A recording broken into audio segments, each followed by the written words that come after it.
Elle eut la sensation que l'espace se dilatait soudain, que la forêt, le ciel et la nuit tout autour s'élargissaient d'un coup. Elle s'appuya alors sur le capot. La voiture paraissait vibrer encore comme un gros cheval reprenant son souffle. Le sentier forestier s'allongeait devant elle. La forêt jusque-là plaquée le long de la route dévoilée de sa profondeur. Les arbres les plus jeunes, aux troncs encore lisses, dessinaient la lisière. Derrière eux se distinguaient des chênes plus anciens, dont l'écorce rugueuse accrochait les ombres projetées par la lumière du véhicule. Tout se semblait s'être tourné vers elle. Elle se sentit entourée de créatures attentives qu'il ne fallait pas déranger. L'air imprégné du sol humide du sous-bois lui évoquait le parfum d'une vieille dame. Elle n'imaginait pas comme la nuit pouvait être habitée. Elle resta un moment dans ce calme, se forçant à ne penser à rien, n'osant presque plus bouger, témoin sur le seuil d'un monde qui s'ouvrait devant elle et dont elle découvrait la profondeur. Elle eut envie de fumer et comme elle avait arrêté depuis des années, elle porta les doigts à ses lèvres mimant une cigarette, aspirant le piquant de la nuit, relâchant doucement l'air de ses poumons et dessinant des ronds imaginaires avec la buée sortant de sa bouche.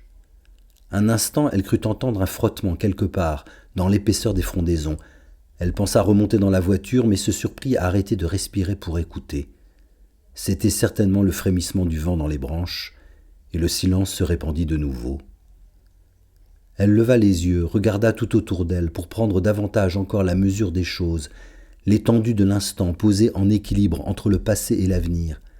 Elle observa la route, le goudron qui commençait à scintiller de gel, la route qu'elle allait devoir reprendre dans l'autre sens d'ici 2 jours, après cette escapade improvisée, la nécessité du retour, du boulot que l'on retrouve après le week-end, la concession automobile dont elle était propriétaire avec son frère, les gars des pièces détachées, la fille de la compta bien jolie, et surtout le bordel que ça allait être quand elle annoncerait à tous qu'elle avait décidé de vendre ses parts, et surtout de se barrer plus loin, enfin s'échapper, mais ça, elle ne le leur dirait pas tout de suite. Elle fut saisie d'un vertige, submergée. Le sentier devant elle lui paraissait encore plus obstrué par les ombres. La forêt s'était refermée sur elle-même, presque hostile. Elle eut envie de tendre les mains pour en déchirer l'épaisseur ou de crier.